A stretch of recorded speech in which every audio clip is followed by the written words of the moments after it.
সবাইকে আবারও স্বাগতম আমাদের 30তম টিউটোরিয়ালে। এবং এই 30তম টিউটোরিয়ালে আমরা আলোচনা করব সবচেয়ে ইম্পর্টেন্ট একটা টপিক, সেটা হচ্ছে ফাংশন, যেটা সব প্রোগ্রামিং ল্যাঙ্গুয়েজে আপনি পাবেন। হ্যাঁ, তো আসলে ফাংশন সব প্রোগ্রামিং ল্যাঙ্গুয়েজ থাকবে, সি করেন বা C plus plus, PHP, Python, Ruby, Go, যে কোনো প্রোগ্রামিং ল্যাঙ্গুয়েজ জান না কেন আপনি পাইথন ফাংশনটা মাস্ট বি পাবেন। সেটা জাভাস্ক্রিপ্ট হলো সেটাও সেম থিং, ফাংশনটা পাবেন।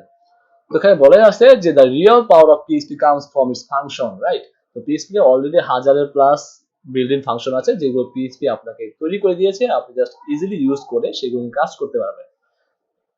যেমন আমি যেটা ছোট্ট লক্ষ্য করি, আচ্ছা ফাংশনটাকে বুঝিয়ে নিই, তারপর আমি আসতেছি কথায়। তো এখানে যদি ক্লিক করেন তাহলে আপনি এখানে পিএইচপি বিল্ট ইন ফাংশনগুলো পেয়ে যাবেন হিউজ পরিমাণে। এগুলো একটা ক্লিক করলে প্রতিটা আন্ডারে হিউজ পরিমাণ ফাংশন আপনি এখানে পেয়ে যাবেন, যেটা পিএইচপি আপনাকে বিল্ড করে দিয়েছে 1000+। সো ফাংশনটা কি বা ফাংশন কিভাবে কাজ করে সেটা আলোচনা করি।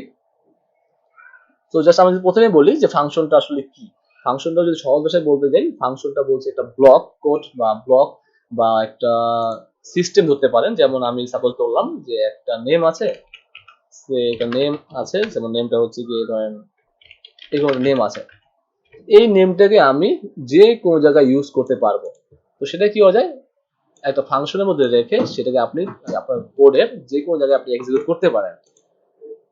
ওকে, সো আমরা জাস্ট এখানে যদি লক্ষ্য করি তাহলে দেখতে পারবো যে function is a block of statement that can be use repeatedly in a program. একটা স্টেটমেন্ট বলতেছে এখানে ফাংশনকে, যেটাকে আমরা রিপিটলি যে কোনো সময় বা যে কোনো ভাবে আমরা আমাদের প্রোগ্রামে বারবার ইউজ করতে পারবো। ওকে, সো তারপর বলতেছে যে ফাংশনটা কি, ফাংশনটা কখনো পেজ লোড হওয়ার সাথে সাথে কল হয় না, মানে ডাকে না বা শো হয় না বা এক্সিকিউট হয় না, যেটাকে বলা হয় না কেন। যেমন একটা ফাংশন থাকতে পারে, সেই ফাংশনে যখন পেজ লোড দিবেন, সেই পেজ লোড সাথে সাথে সেই ফাংশনে কল হবে না। এখানে কল হওয়া বলতে বুঝাচ্ছি সেই ফাংশনে কার্যকলাপ শুরু হবে না যতক্ষণ না পর্যন্ত আপনি ফাংশনকে না কল করবেন বা না চিনিয়ে দিবেন বা না বলবেন যে ফাংশনে কল হও, ততক্ষণ পর্যন্ত ওই ফাংশনটা কল হয় না। ওকে, আর ফাংশনটা আমরা অবশ্যই লেখার নিয়ম জারি রাখবো, এবং ফাংশনটা আমরা অবশ্যই লিখবো হচ্ছে লেটার দিয়ে বা আন্ডারস্কোর দিয়ে শুরু করতে পারি। এখন কথা হচ্ছে ফাংশন কিভাবে লেখে। ওকে, তো ফাংশন কিভাবে লেখে আমরা দেখি। ফাংশন লেখার জন্য প্রথমে আপনাকে ফাংশন কিওয়ার্ডটা ইউজ করতে হবে, এবং পরবর্তীতে একটা স্পেস দিয়ে আপনি ফাংশন নেম দিতে পারবেন এখানে। এখন ফাংশন নেমটা কি হওয়া উচিত, ফাংশন নেমটা আপনি যদি এরকমও দেন সেটাও কোনো সমস্যা নেই, কিন্তু একটা কথা হচ্ছে এখানে ফাংশন নেমটা রিডেবল না বা যথাযুক্তিপূর্ণ না। যেমন আপনি একটা স্টুডেন্ট ডাটা নিয়ে কাজ করবেন বা স্টুডেন্ট নেম নিয়ে কাজ করবেন, তখন আপনি অবশ্যই এরকম করেন স্টুডেন্ট নেম, এভাবে ফাংশনটা লিখেন, এভাবে ফাংশনটা লিখেন, তাহলে জিনিসটা বেটার হবে। এটা হচ্ছে আমার ফাংশন, বা আপনি এখানে ইউজ করে সমস্যা নেই, এভাবে ইউজ করতে পারেন বা এভাবে ইউজ করতে পারেন, সমস্যা নেই। ওকে, সো এখানে যথাযথপূর্ণ যে ফাংশনের কার্যকলাপ অনুযায়ী সেরকম একটা সিমিলার নাম আপনি এখানে ইউজ করবেন। ওকে, তো এই জন্য প্রথমে ফাংশন কিওয়ার্ড ইউজ করতে হয়, তারপর ফাংশন নেম আমরা পাস করতে হয়। এখানে আর্গুমেন্ট নিয়ে কাজ করতে পারি, আমরা পরবর্তী লেকচারে আমরা আসবো এটা নিয়ে। এবং তারপরে আপনি সেকেন্ড ব্র্যাকেট ইউজ করবেন, এবং এখানে আপনি এক্সিকিউটেবল কোড কাজ করবে। তো এটা হচ্ছে একটা ফাংশনের সিনট্যাক্স। ঠিক আছে, এটা আমি লিখে দিচ্ছি এখানে সিনট্যাক্স অফ এ ফাংশন। ওকে, তো এবার আসি, এটা হচ্ছে ফাংশন গেল। আর ফাংশন কিওয়ার্ডটা ইউজ করবেন, দেন ফাংশনের নেম ইউজ করবেন, দেন হচ্ছে আপনার এক্সিকিউট কোড এরিয়াটা এখানে লিখবেন। হ্যাঁ, কথা হচ্ছে এই যে ফাংশন নেম লিখলাম, এটা কেস সেন্সিটিভ, মানে আমরা যে নামে লিখবো সেই নামে কি কাজ করতে হবে না, এরকম কিছু না। আপনি যদি ফাংশন এখানে বড় হাতের ইউজ করছেন, আপনি ছোট হাতের লিখেন, পরে যদি কল করেন মানে ডাকেন বা ইউজ করেন বা ব্যবহার করেন, যেটাই বলেন না কেন, তখন যদি আপনি সেম নামটা ইউজ না করেন, ছোট হাতের দেন, তাহলে কোনো সমস্যা নেই। যেমন আমি এখানে লক্ষ্য করি, এখানে যেমন এখানে একটা মেথড আছে, মেথড বা ফাংশন যেটা বলেন না কেন। তো মেথড বা ফাংশন কি সেটা আমরা আলোচনা করবো যখন আমরা ওপি নিয়ে কাজ করবো, তখন আর কি বলবো যে আসলে মেথড কখন বলবো, ফাংশন কখন বলবো। তারপর তো ফাংশন বলি। সো এখানে আপনি দেখেন একটা ফাংশন ডিক্লেয়ার করা আছে, এবং তার মধ্যে জাস্ট একটা ইকো করা আছে, যেমন this is my first function.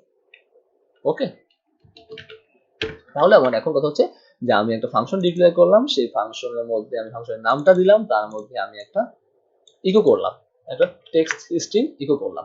এখন আমার এটা ওয়েবসাইটে চলে আসার কথা না, বাট আমরা দেখবো যেটা আসে নাই, কারণ আগেই বলেছি ফাংশন কখনো পেজ লোড দিলে কল হয় না বা কাজ করে না। ফাংশনে কাজ করতে হলে তাকে ডাক দিতে হয় বা তাকে বলতে হয় বা তাকে কল করতে হয়। এই জন্য ফাংশনটা আমরা সবার উপরে লিখলাম। এখন অনেক লাইন আছে, হাজার হাজার পিএইচপি লাইন আছে, আমি সবার নিচে গিয়ে আমি ফাংশনটাকে কল করব, এই ফাংশন কল করব। এখন ফাংশনের বাইরে যদি আমি এটা লিখি ইকো, এবং ইকো ফাংশনের বাইরে লিখে যদি আমি এখানে এটা প্রিন্ট করে দেই, তাহলে কিন্তু আমার এটা কাজ করবে, কারণ আমার ফাংশনের বাইরে আমার ইকো পাচ্ছে, সে এটা প্রিন্ট করে দিচ্ছে। কিন্তু যখন ফাংশনের ভিতরে আসে তখন সে পেজ লোড হলে আমার এটা কাজ করে না, ফাংশন কি করতে হয়, কল করতে হয়। তো আমরা যেটা করবো এখন, এই ফাংশনটা কল করবো। এখন ফাংশনটা কল কিভাবে করে, ফাংশনে যেহেতু আমি একটা নাম দিয়ে দিয়েছি, তো আমি ক্লাসের মধ্যে, একটা ক্লাসের মধ্যে অনেকগুলো স্টুডেন্ট থাকে, তাহলে যদি একটা নামে ধরে রাখি, রবিউল নামে রাখি, তাহলে রবিউল যার নাম সেই কিন্তু আসবে, রাইট। তো সেম ভাবে আমি ফাংশনটা লিখলাম, এবং যেখানে আমার প্রয়োজন আমি জাস্ট ফাংশনের নেমটা বলে দিব, স্টুডেন্ট নেম, এবং প্যারেন্থেসিসটা বলে দিব। তাহলে কি হবে, অটোমেটিক এই ফাংশনে কল হবে, এবং ফাংশন কল হওয়ার পরে এক্সিকিউট এরিয়া দেবো, দেখলো তার এখানে কাজ হচ্ছে জাস্ট প্রিন্ট করো তুমি এই লাইনটা। সে কি করবে, এই লাইনটা আমাকে প্রিন্ট করে দেখাবে, এখানে চলে আসছে। এখন কথা হচ্ছে, এখানে তো আমার স্টুডেন্ট নেম বড় হাতে, আমি এখন সবগুলো ছোটটা লিখি, তো স্টুডেন্ট নেম সবগুলো ছোটটা লিখলাম, তাহলে কোনো সমস্যা হওয়ার কথা, সমস্যা হওয়ার কথা না, আমাকে সেম থিং দিল। তাহলে আরেকটা জিনিস করি আমরা এখানে, সেম নামে আরেকটা ফাংশন কল করে দেখি তো, this is my second function. দেখেন অলরেডি আমার ভিএস করে লাল সাইন চলে আসছে, cannot redeclare student name previously declared on index.php 20 number লাইনে বলেছে তুমি এখানে অলরেডি ডিক্লেয়ার করেছো, রেড সাইন চলে আসছে, দেখেন দেখছেন অলরেডি চলে আসছে, এটা ভিএস করে আমাকে অটোমেটিক এক্সটেনশনে বলে দিচ্ছে। তো আমি তাও একটু রিলোড করে দেখি, ভিএস কোড আপনাদের নাই হয়তো বা, রিলোড করে দেখি সে কি দেখে, সে বলতেছে can not redeclare student name, এই নামে আপনার অলরেডি একটা মেথড আছে, ফাংশন আছে, তো আপনি এটাকে রিডিক্লেয়ার করতে পারবেন না। সো এই জন্য আমি এটা বললাম। সো এটা আপনি ছোট দেখেন কোনো সমস্যা কাজ করবে, বাট আপনি একই নামে ফাংশন দুইটা ডিক্লেয়ার করতে পারবেন না। তো এটা ছিল ফাংশন নিয়ে কথা। সো ফাংশন কি, ফাংশন কিভাবে ডিক্লেয়ার করে, ফাংশন কিভাবে কল করতে হয়, সেটা আমরা এই ভিডিওতে দেখে ফেললাম। নেক্সট আমরা দেখবো যে PHP ফাংশনের আর্গুমেন্টস নিয়ে কিভাবে কাজ করে। So you guys, I hope you in this video. If you are new to the channel, don't forget to subscribe, and thanks for watching.